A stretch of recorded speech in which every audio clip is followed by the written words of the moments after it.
I'm just in the lorry. I'm planning to go for a little, excuse me, adventure out on Qantas for the first time in what feels like ages, because of lockdown. So, because the lorry hasn't been out, I guess it's probably like almost 12 weeks, maybe. I'm gonna see if it starts. Wish me luck. Oh. I have been starting it on and off over the weeks for you mechanically minded people, just in case. Ah! I know it's a bit squeaky. My starter motor is a bit dry. I need to sort that out. Ah, she starts! I'm so excited, we're going on an adventure! My windscreen's very dusty. You probably can't hear now over all the extra noise. Oh no, look what I've done!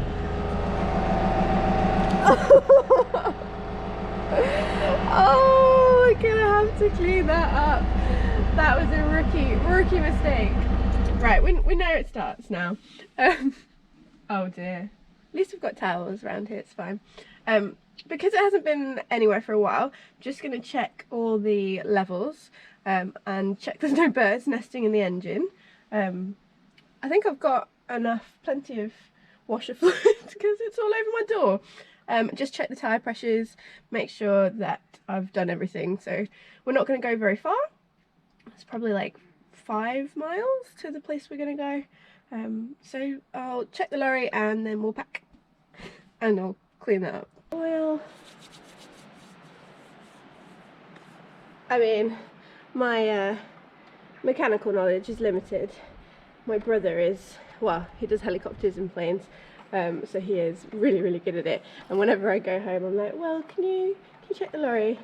And Christmas this year I went to start the lorry to move it to pack to go home, and it would not start, and it took Will, he had the flu as well and he was so poorly, but it took him like 2.5 days of like the whole of the front of this lorry off to try and fix it. And then, I mean, you've just seen what I do with windscreen washer fluid. I spilt windscreen washer fluid all over the starter motor, and we think that's what made it then not start again. So we dried that on the Rayburn, and it did start, and it's been really good ever since, but I don't think he was very impressed with me.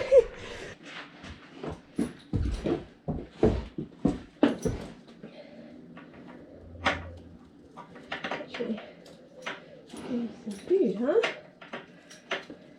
Qantas had the ferry a couple of days ago, and it was the first time we tried to shoo him without sedation, and I'm so proud of him. All that hard work of like tapping every time we pick his feet out, holding his legs up has really worked, because he was good as gold. Like, I barely had to hold him. I would score him an 8.5 out of 10, because he did snatch twice the leg away, but considering we had to sedate him and he was still pretty mental sedated, I'm really pleased. It has meant that my farrier has been able to do a way better job. But if you remember me saying that he was landing a little bit laterally, so we had a discussion about it, and give me a foot. I don't know if you can see how like he's beveled off the side of the shoe here, and that's going to help him land a bit flatter. So that was good. That was good that because he was behaving, the farrier could do a much better job and really take his time and concentrate. I'm now going to do a Arab plat because we're going out and I feel like being fancy. First time using my chestnut plaiting bands! Yay! Oh.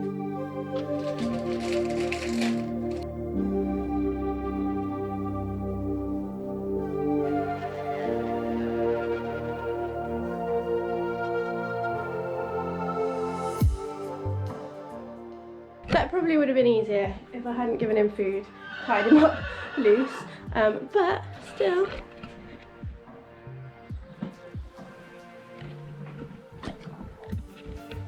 Fancy. Oh.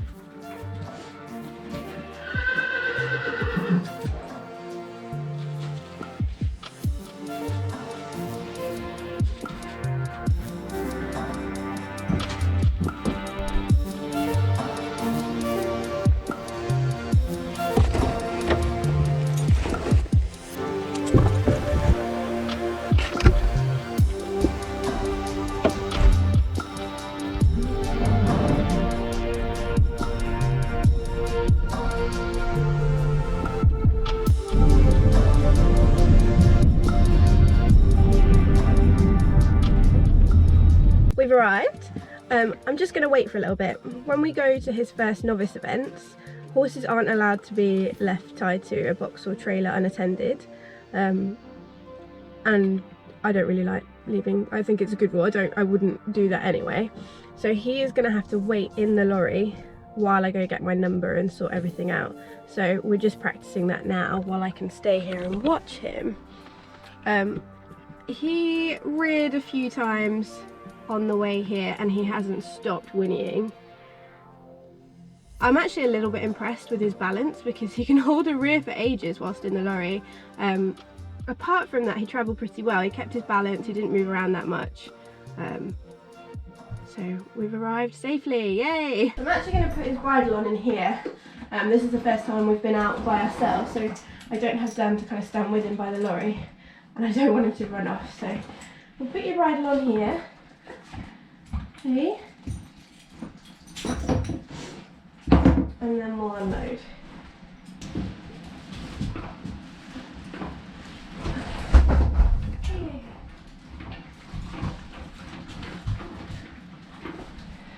Don't worry about me getting trapped. The jockey door is under here and it's massive, so I can just duck out there.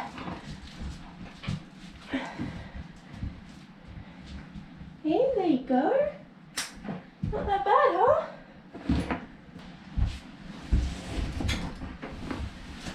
I just want to do as much as I can in here before taking him out. What?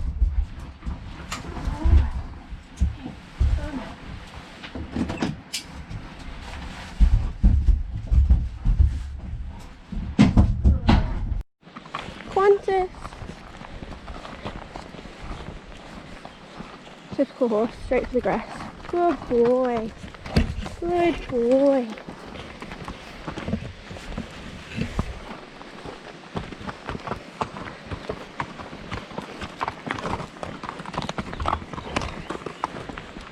Oh dear.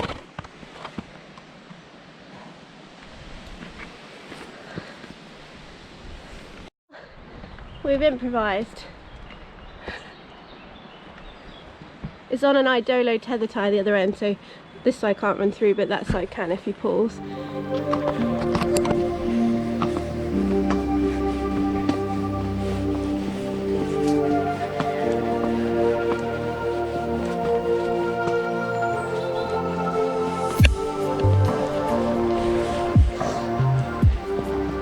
So I didn't film any of that first road section because I like to call this hack the hack of doom. Good boy, it's just a log.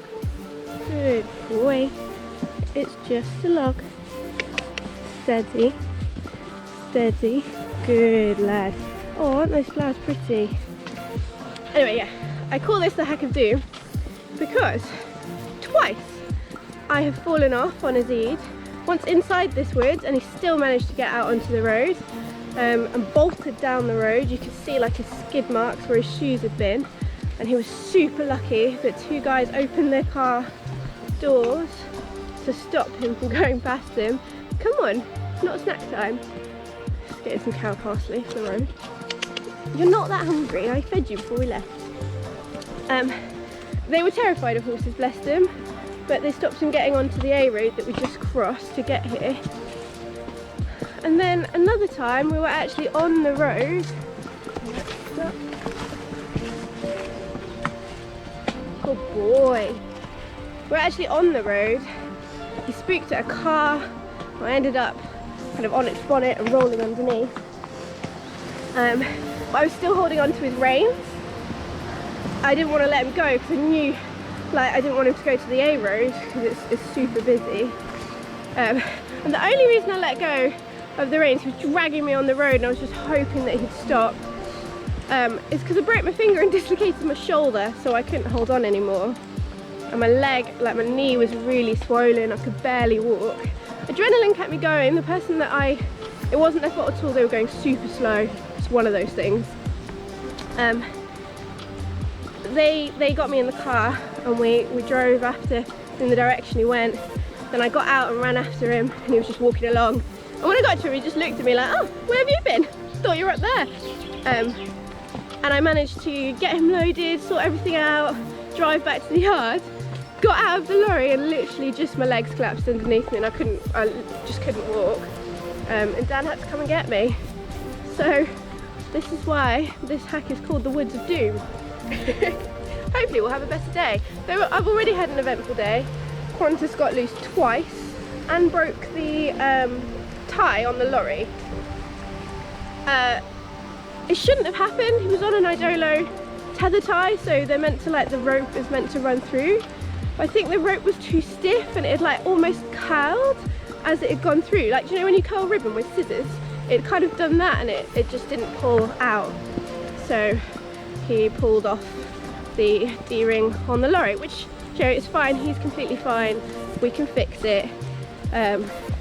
Just means I've nowhere to tie him up now, which when we get back to the yard, not the yard, to the lorry, I wanted to, like, put his ice boots on, put the massage pad on, get him back on the lorry.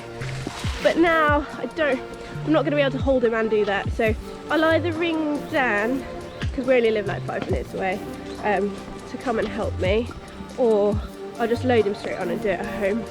We'll see how we go. But for now, I'm going to enjoy this hack, because look at these flowers. I just love flowers.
So I was planning on just untacking, going back to the yard myself, don't need Dan, but someone has parked really close to my ramp and I don't fancy tying Qantas up to one of the fences to move the lorry out of the way.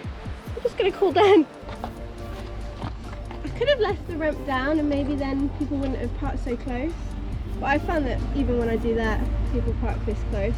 If I had Tizzy, I'd literally walk her up the side and she'd come straight in, but I don't know if Qantas would. We'll see. I can't get hold of Dan at the moment. Hat hair! This is why horse riders wear baseball caps all the time. You okay?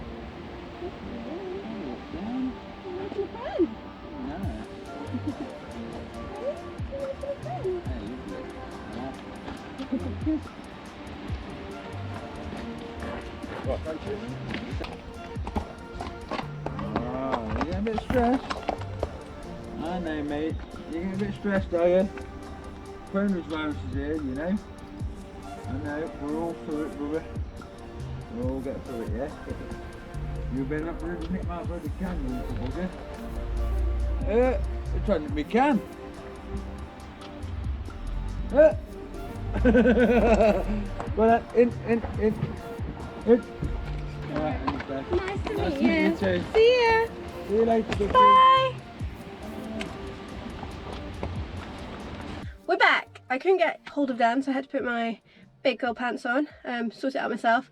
Luckily, I wasn't there that long until the car that was blocking my ramp, the people came and moved out the way. We met a gentleman who was drinking a can of Carling at 9 in the morning. Self-confessed alcoholic, going out for a walk, hadn't seen a horse there before. Qantas wasn't worried about him. He didn't find him threatening or anything, and I find horses are pretty good judges of character, so I just tried to be really nice, but he did hang around for a little while, but eventually he did go. And then Qantas was really naughty to load. Maybe he wanted to stay and have a can of carling. Who knows?